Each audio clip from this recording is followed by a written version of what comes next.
Hmm.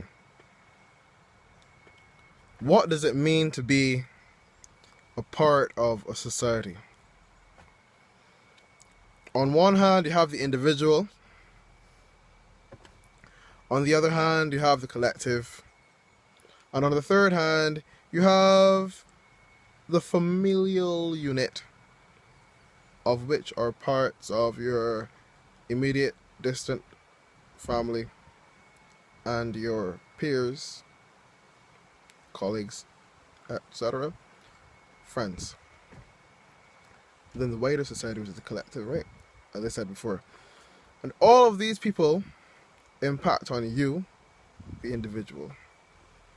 You as well impact on yourself.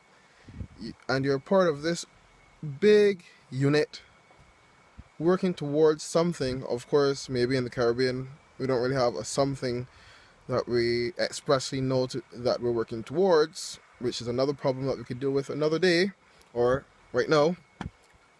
But what does it mean then for you to be part of society? Because you have to fulfill your wants and your needs, or you want to fulfill your wants and your needs naturally, and you feel pressure and you're obliged to do the same for everybody else.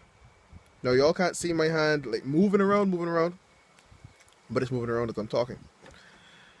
So what does it mean then for us to engage in this thing called living? These are the questions we should be asking ourselves. These are the questions that we should be engaging in more, because these are the things that are going to help us understand what we should do in our schools, what we should do with marijuana, what we should do with alcohol, tobacco, what we should be doing with what people call fast food, junk food.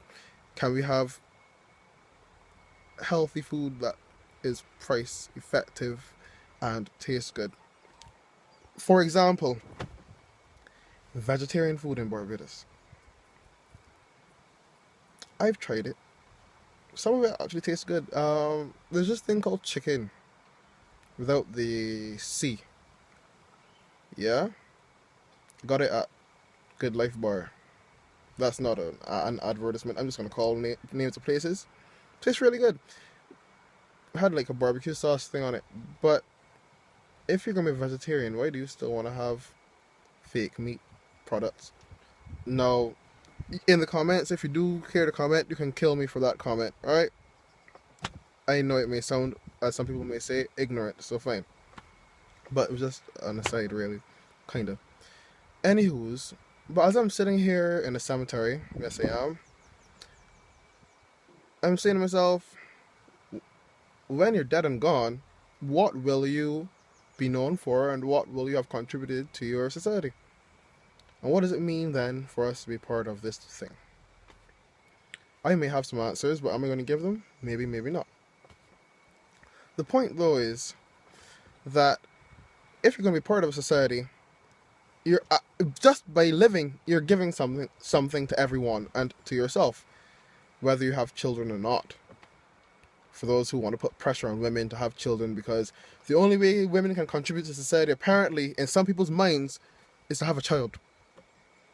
But I know just by living, just by spending money, by breathing in the air, you're contributing, if not to people, to a plant through carbon dioxide, right? So, society is that thing that forms us, and we're that thing that forms society. And in that relationship, there must be a role for us to play.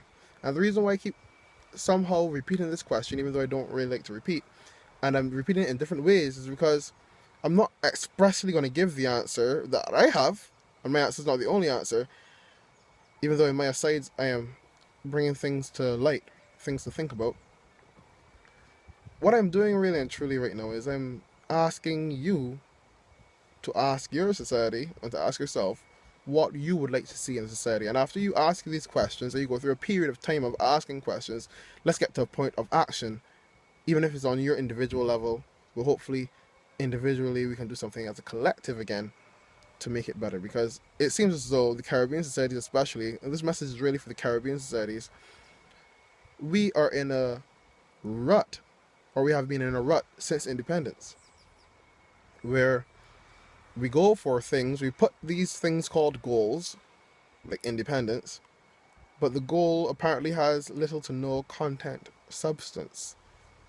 So the subtext, therefore, of the goal, the aforementioned goal of independence, seems to be nothing. Because what does it mean to be independent as a society if we have no, if there's no direction? After independence, what was there? What can we point to say we've achieved? I'm waiting for the answer. So what are we giving ourselves?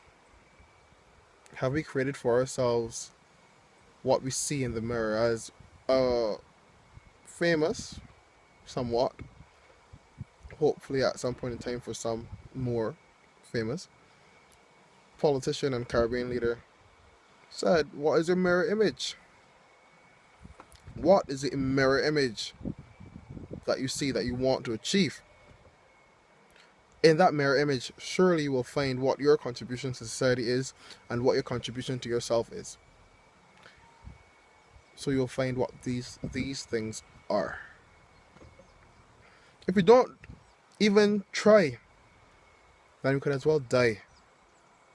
And I'm being very serious about that. What sense does it make living a life that is not well and fully lived? Sound like Plato from the Apology, right?